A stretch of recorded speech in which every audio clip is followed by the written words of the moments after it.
D.C. jail, which is the D.C. gulag, but now we have Nancy Pelosi's gazpacho police spying on members of Congress, spying on the legislative work that we do, spying on our staff, and spying on American citizens that want to come talk to their representatives.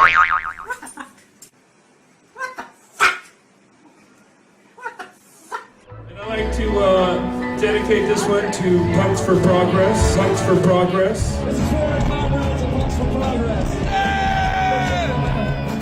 Punks for Progress for anarchy. Fight for your liberty.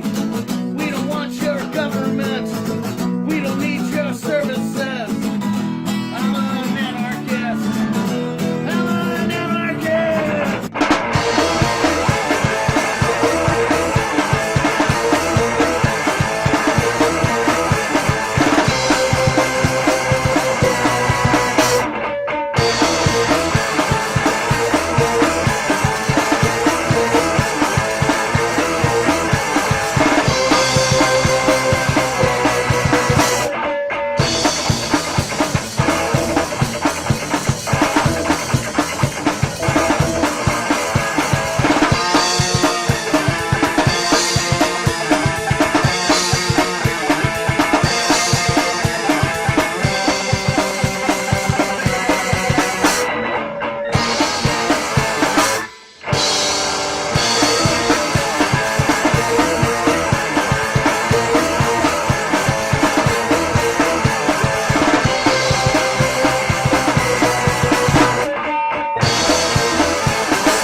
Punks for Progress on YouTube and Facebook. Thanks, brother. That sounds right up my alley. It's always a good day when you hear a punk say the word righteous.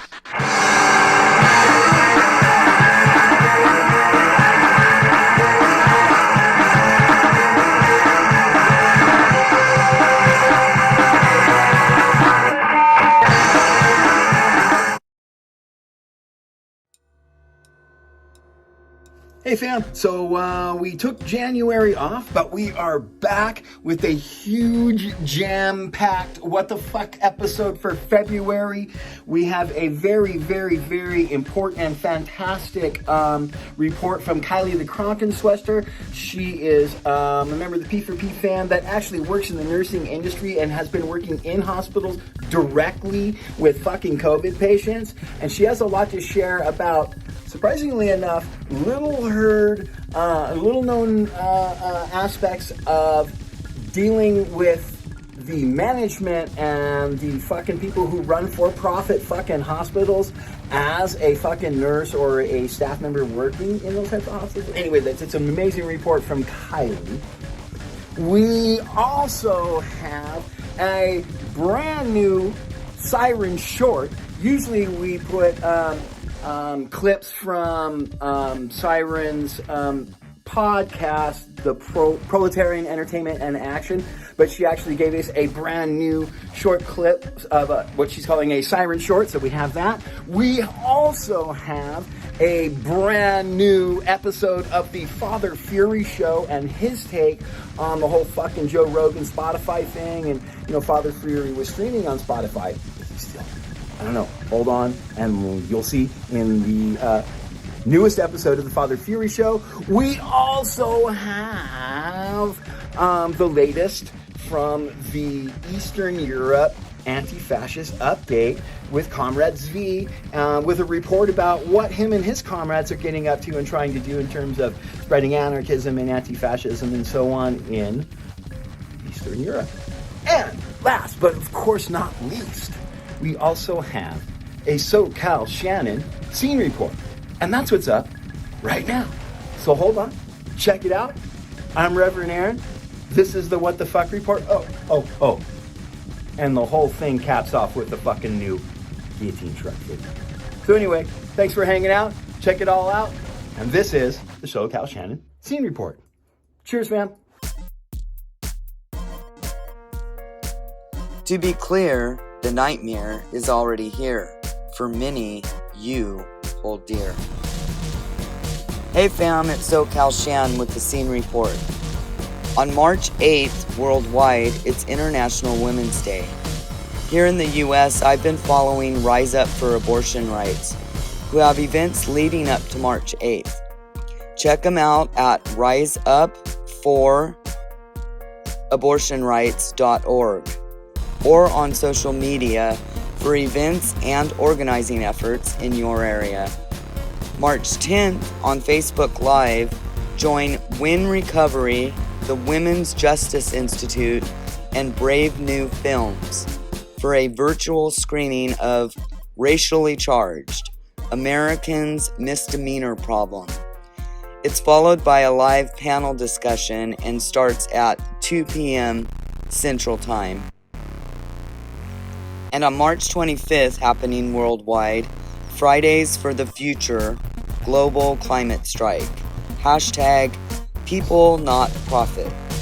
For more info in your area or to organize an event on your own, go to fridaysforthefuture.org/March 25. That's it for now, fam. And remember, fascism rises when we ignore the political climate that gives rise to it.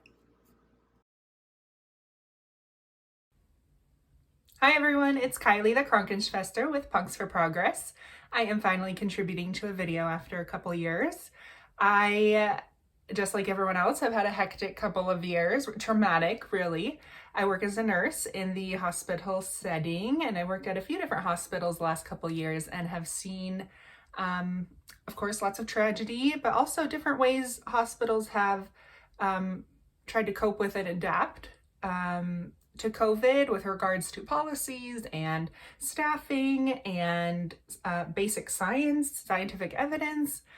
And I have a lot to say about that. I'm still processing and digesting a lot of what I've seen, and hopefully I'll spew out some good recommendations, assessments at least, of what the hell happened and what is happening and what can happen in the future, good or bad.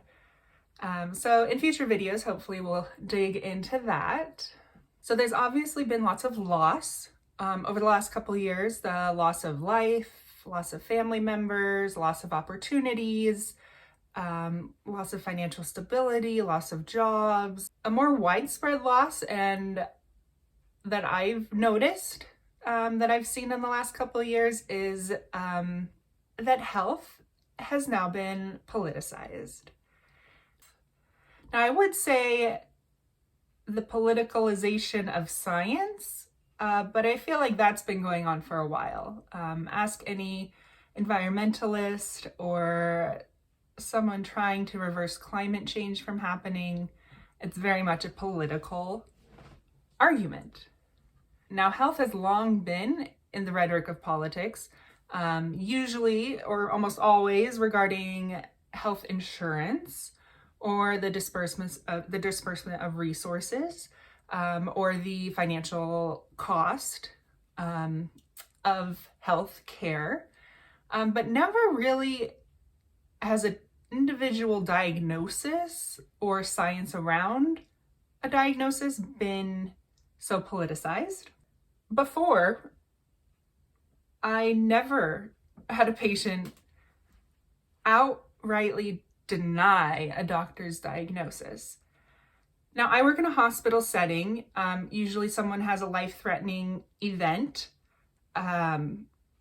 They're scared, they're unconscious, they come into the emergency room, they're stabilized, and they come up to my unit, and that's where I interact with them and the doctors.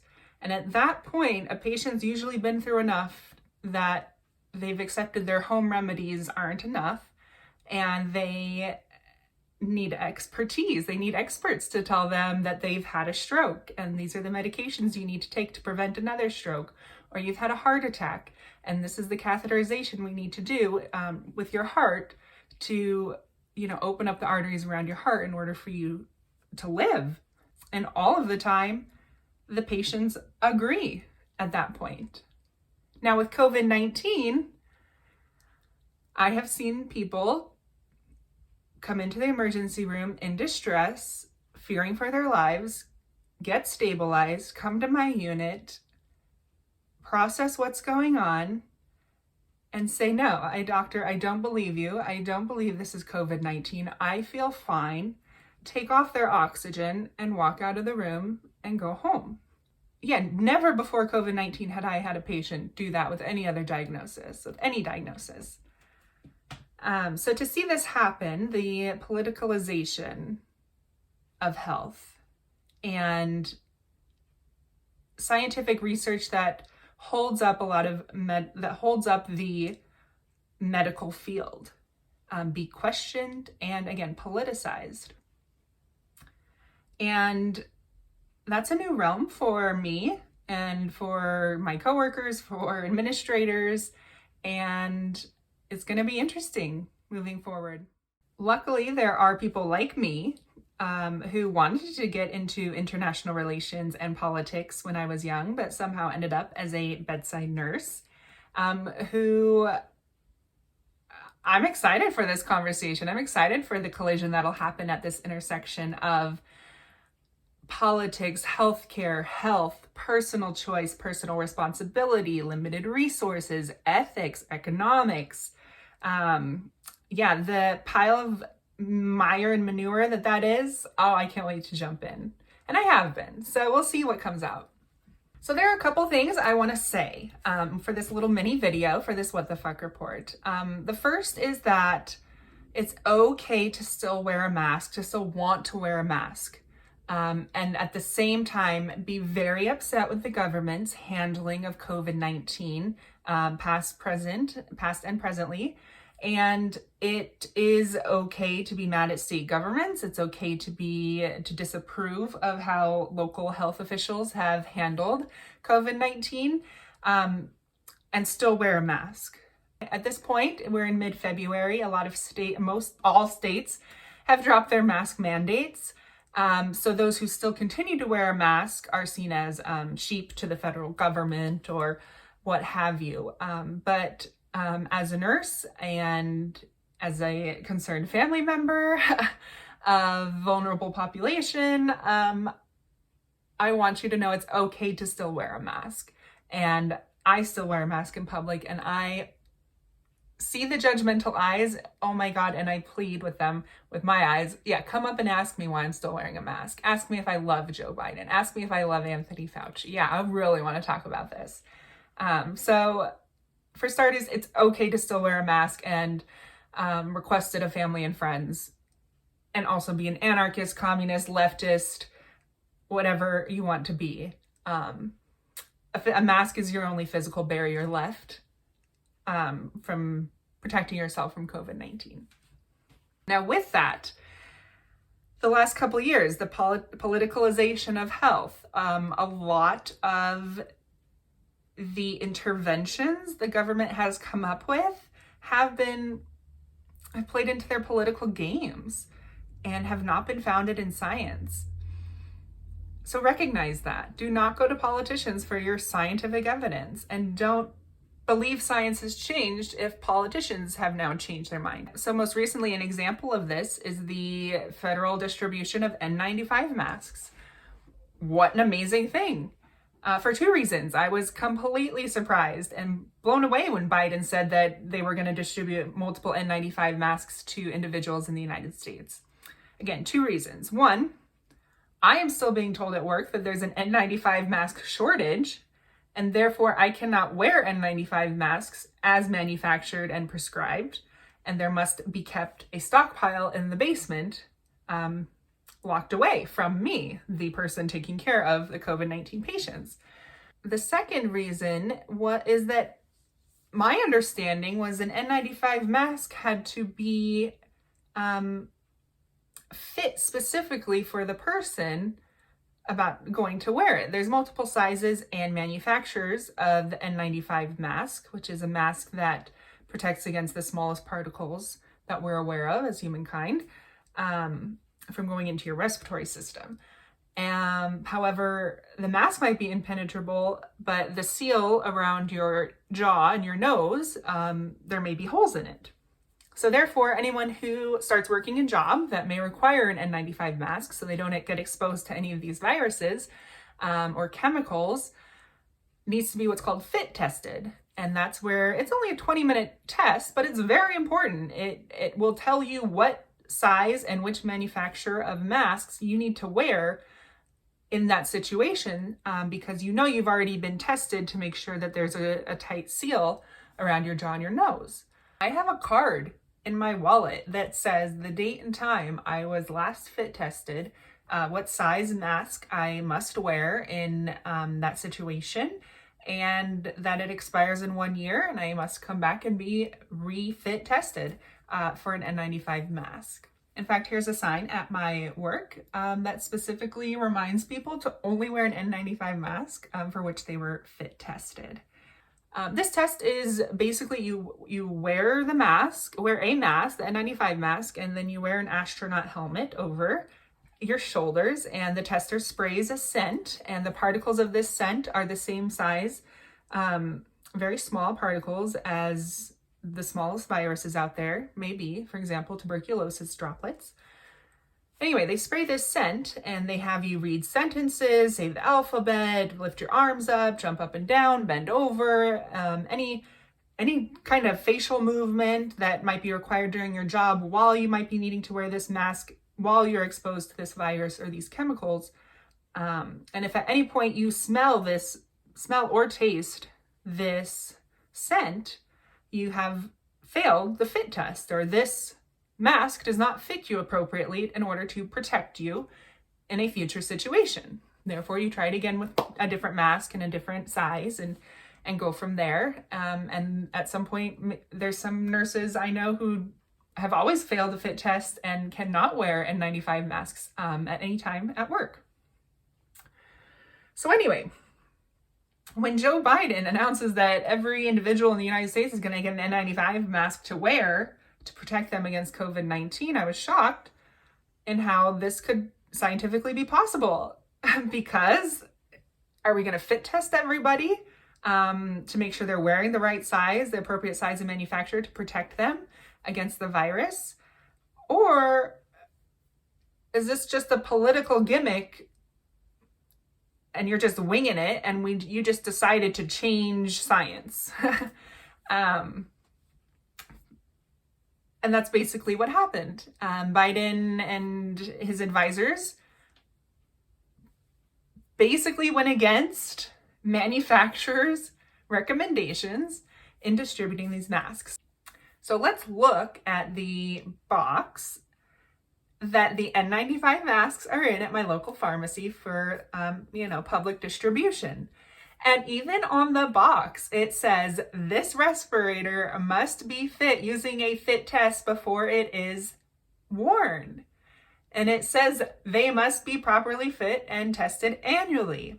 Even on the box, it says people with facial hair should not wear this mask because it could interfere with the seal. Now, did Biden say any of these precautions when he announced he was giving out free N95 masks? No, it just played into his political game that he is a great president looking out for our protection. And me, someone who is familiar with the N95 mask, again, is confused as to if science changed to align with politics or did politics align with science. Obviously, some things were left out when Biden announced he was giving out free N95s. Now, that's not to say the enemy of my enemy is my friend. I am not a supporter of anti-vaxxers or people who refuse to wear masks. I am a critic of the government, as I think most of our viewers are. And I am just pointing out discrepancies so that you can be aware of them. My recommendation is still to wear a mask. Wear an N95 mask, that's fine. Just know that there are manufacturers' recommendations for how to wear them appropriately. But the truth is they may not fit appropriately and you may still be exposed to COVID-19. You may have more protection than the surgical mask. The surgical mask, has the openings on the side. So I understand there's some truth there that they are more protective than the surgical masks. But me, from a scientific standpoint and what I've been told my whole nursing career, Biden just completely went against recommendations for how to wear these masks. So again, political gimmicks and political games does not mean the science has changed or shifted in order to support them. So in conclusion, wear a mask and stay safe. Wear an N95 mask if you want. I do think it will provide more protection than a surgical mask. I'm upset that Joe Biden and his advisors did not acknowledge and didn't even try to hide the fact that, yeah, this isn't really how they're supposed to be used and it might not fit you correctly, but here's an N95 mask because I'm being a great president and I'm providing extra protection for you for free. But anyway, there's a lot more I have to say, and we'll see if I can get it out. But that's all for now. Everyone, please stay safe and wear a mask, and thanks for watching.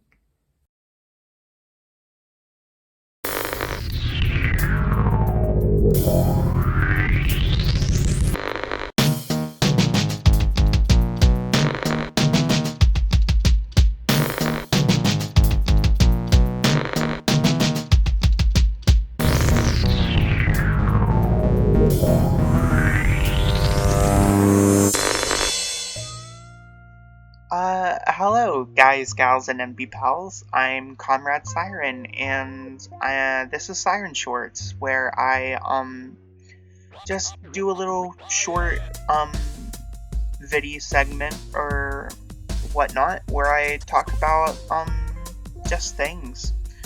I haven't been doing my podcast for a couple of months. People may or may not have noticed. That's because I was taking a mental health break, and mental health is important. That's why this topic for this short is why it's important to talk about your problems and mental health in general. I'm gonna trip over my words, but just stick with me here, fam. Mental health is important because if you're not in the right headspace, you can't do a lot of things. Like, for instance, doing a podcast because you're worried about your depression flaring up even more, your anxiety, your worries and woes about the capitalist system. What else is there? Oh my god, I have a whole list. But why is that important to recognize your mental health and talk about your problems? Well, talking about your problems can get out things that you can't really recognize by just thinking. You have to talk through things to realize things about yourself. So whether you're talking to your dog, your cat, your pet monkey, your therapist, a willing friend who's not listening, your family, who knows? But yeah, I mean, there's not much I can go in depth except for, hey, just work on yourself. It's some good advice. Talk about your problems and recognize your mental health when you're not feeling good. Yeah, that's amazing. I think I couldn't say it better myself. I'm gonna give myself a pat on the back. If I could have reached my back. I'm just joking. Alright, see you later.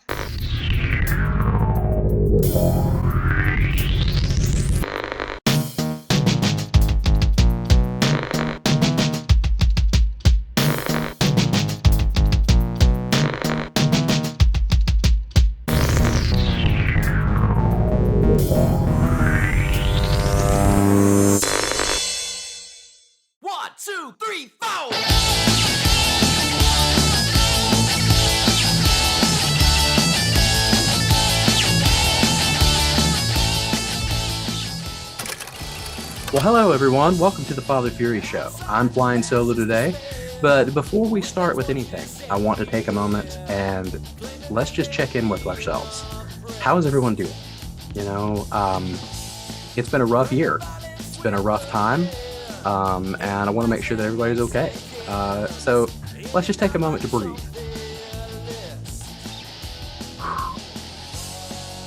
Are we okay? Everybody good? Mental health check there. All right, so let's get into it. The first thing is let's discuss what's going on with Neil Young, Joan Baez, and Spotify. So I don't know if everybody's aware of it, and if you aren't, then you know, welcome to the world of social media. Spotify has a very lucrative deal with Chud Joe Rogan.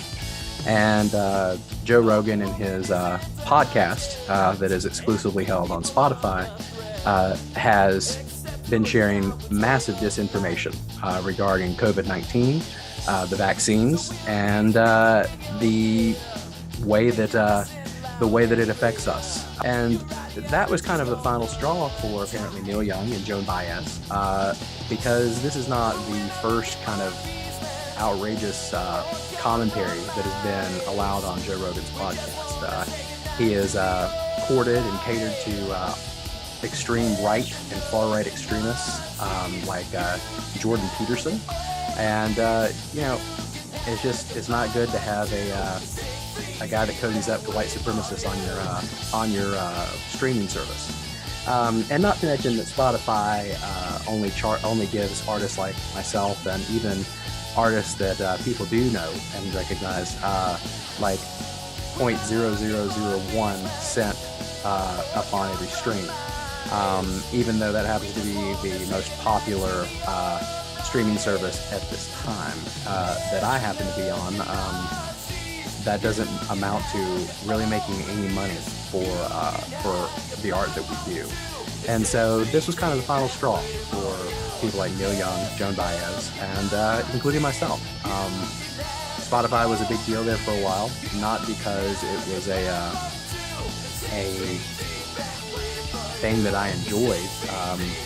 No one enjoys being stuck under something and like a corporation that makes billions off of their service, but pays the artists that actually make their service worthwhile nothing, absolutely nothing. And but it felt like a lot of times that streaming services, especially Spotify, these behemoths were the only way to really get your music out there and listened to. And to an extent, they're correct. But you know, there's a better way. And so I'm actually working with my little small distribution group that I have my music through to try to get it pulled from Spotify. That's going to really take a dent to my music streams and how many people listen to my stuff, how many people are able to hear my stuff and get access to it. And also, not to mention my wallet. Not that I made like a bunch from the music here at Spotify anyway, but it'll put a little dent in what I earn for the work I do as a musician. Sometimes doing the right thing is going to hurt, and I think that pulling out from Spotify and pulling away from Spotify and utilizing platforms like Bandcamp that create a beautiful way for us to contribute and for us to get our music out there and get it heard, and allows the money to go, the majority, the lion's share of the money to go to the artist, I think is a great alternative. And it's the platform that I've been on for a long time, and it's actually, if you look at fatherfury.com, that is where it goes to. It links to my Bandcamp page. I think it's the right thing to do. You know, I want you to, you know, use your judgment, but you know, saying bye-bye Spotify, I think is the way to go, to show that you know, not only are we not okay with the artists that we truly love getting paid next to nothing for the wonderful art that we consume, the music that we listen to and consume on a daily basis. Go a day without art, go a day without listening to music, go a day without looking at something beautiful, go a day without watching television. Yeah, everything that we see, everything that we appreciate in a medium is art, and people that create this stuff, not just myself, but everyone that creates something that is beautiful and creates and adds to the beauty that is this world deserves to be compensated for it. If you feel like we do, like I do, that the worker should own the means of production as well as the lion's share of the money in any type of monetary gain that comes from their product and the things that they've produced, then this would also extend to artists as well. So that's my thought for this week. I really hope that you take it to heart, and there are alternatives out there. It's the same thing with Facebook. It's the same thing with any type of social media site.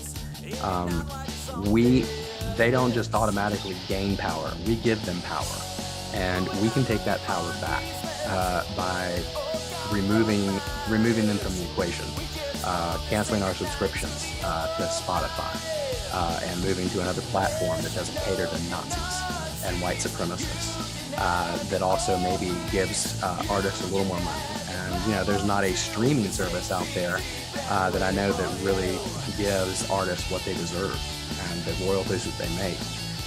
But there are some that are a lot better at compensating the artists than Spotify. Just my 2 cents there.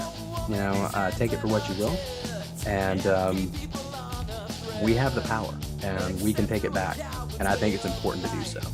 So this is Father Fury, wishing you a great week, great month, and we'll see you next month, hopefully with Mother Fury next to me. Have a good one. 1, 2, 3, 4.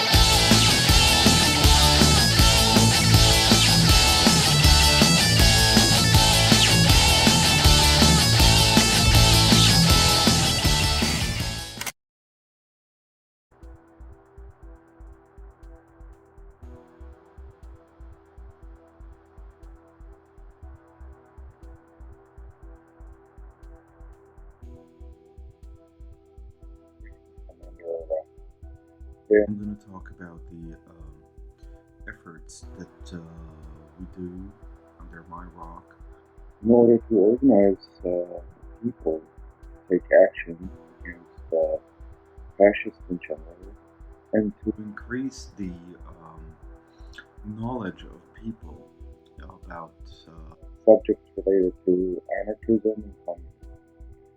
Before I begin with the efforts, I would like to address the difficulties that we currently face in doing so. The first difficulty, of course, in the rest of the world is the situation with the COVID pandemic, and the fact that we do have a few restrictions on us when it comes to dealing with the COVID restrictions. The second is the generational gap between people who are as old as I am, even older than me, and the younger generation who seems to be keen to learn, yet at the same time they refer to us as the old people of the tribe, and therefore they say that we're obsolete, that what we bring to the table is at times irrelevant. Another thing that we have to face with is, of course, the ever-presence of the right-wing and right-wing extremists, and the fact that in our local parliament we do have a fascist party that propagates also Nazism, and that propagates also segregation and the preferation of white people in general when it comes to addressing the general population. The last issue that we have to deal with are the pigs. They're naturally inclined to harass us, they're inclined to try and infiltrate our midst, and in general make our lives a misery. Our goals are, first thing, to increase the awareness in the general public for our ideas. Doing that, of course, would lead, we hope, to mobilization of people against fascism, against Nazism, and against the right in general. Understanding that what we propagate is actually a sense of community, a sense of mutual aid, and a sense of mutual responsibility, especially in the face of pandemics and other issues. Then, another aspect that we try to propagate is to create a sense of active opposition on street level. It has been too long that fascists in this country have a feeling that they're the masters of the street, that they're allowed and able to attack anybody who opposes them without much of an opposition. Our main goal, of course, is to change those premises and to create a sense of fear in those fascists that they know that the streets do not belong to them. They know that normal people, the decent people, still exist, and we try to enforce this notion upon them. The last thing we try to propagate, and this is our main goal perhaps, is to create a sense of community. Many times, as many of you have might have experienced, the sense of loneliness, sense of isolation, sense of, in a sense, fear from the people surrounding you, because you hold a certain set of beliefs. You know that is right, yet you understand that many people do not see as you do. This is something that we address. This is something we try to create a network of people who are like-minded, a network of people who understands the importance of community, and that is willing to support one another no matter what.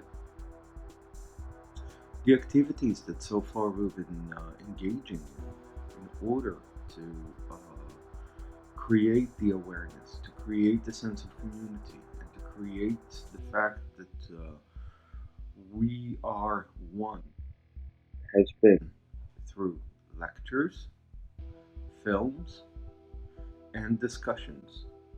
The subjects are various, and the three most noticeable ones have been so far nature conservation, our subculture, which has to do with the punk and metal scene, and other such subcultures in the field of arts, in the field of literature, in the fields of free thinking, and etc. And lastly, of course, politology. Without this, anarchism, which is a political aspect of life, would not have existed. We try to deepen the knowledge of people into anarchy, and we do try to create the sense that they're not alone and that we're here for each other. Well, that's it for now from under my rock. See you later.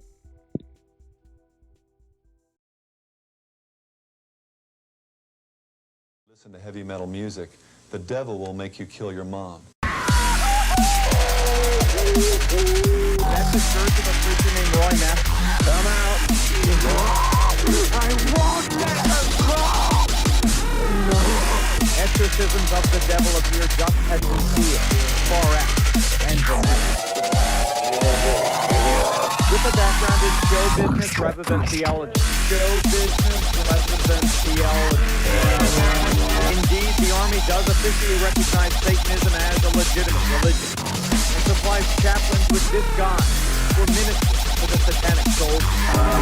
Some charge that Army bases have become sanctuaries for devil worshippers. And the graffiti. 666, the sign of the devil, over here a bloody skull and crossbones. This is a pentacle. The interesting thing about this pentacle is it's an upright pentacle. Can you see? Well, it's actually fairly fresh. This is how gangs talk to each other. Okay? But now this is how occultists talk to each other. This here is a psilocybin mushroom. So probably they had a psilocybin ritual. Mike Warnke is a former Satanist. Today he's a successful comedian, preaching Christianity in the form of humor. But back in the 60s, he was one of Satanism's high priests. The things that you would see in a satanic altar. He showed us what a satanic temple might resemble, and typical implements used to worship the devil. The bones usually are used in a ceremony that calls for telling the future of Satan. For the purposes of this study, we will focus on the number 666 and its use in the Universal Product Code. Most people don't realize that 80% of all toys on the market have a cultic influence, and these are the most popular. It says here that it actually makes the wings move, so let me, look at that. Isn't that amazing? Remember those verses in the book of Revelation about the flying beast with the riders on them? This could actually be taken from Revelation. You'll notice that they're depicted as blue with black lips. Well, isn't that interesting? And you know what happens to you when you die? You turn blue and your lips turn black. Smurfs have gone occultic. Very much so. Smurfs carry a homosexual connotation in that most of them are male. I believe so. Snake Mountain. It's got an interesting little feature here. I'm going to turn it on. It can actually transform your voice from your regular voice to that of an occultic hero. Is that correct? Let me turn this on here. I think I'm getting it too loud. Skeletor, the master of the universe. I've reverse thread the machine, and I'm going to play that exact piece of page backwards now. Okay, I live with Satan, exactly. And if then you hear there's power in Satan.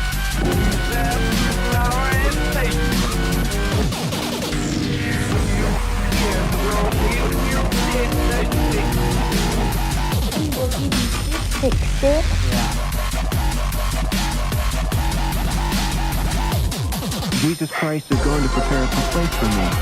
Great. And where he is, I'm going to be there someday. Great. No more tears, no more death, no more pain, no more pain.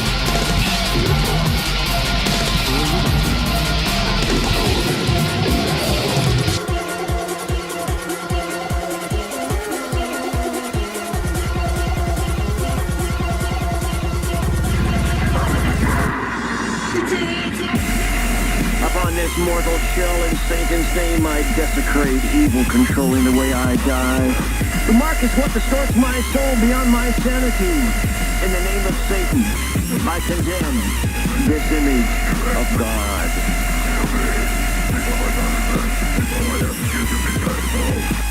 Instead of offering them hope for a bright future or help when they're hurting, they put blasphemy on trial,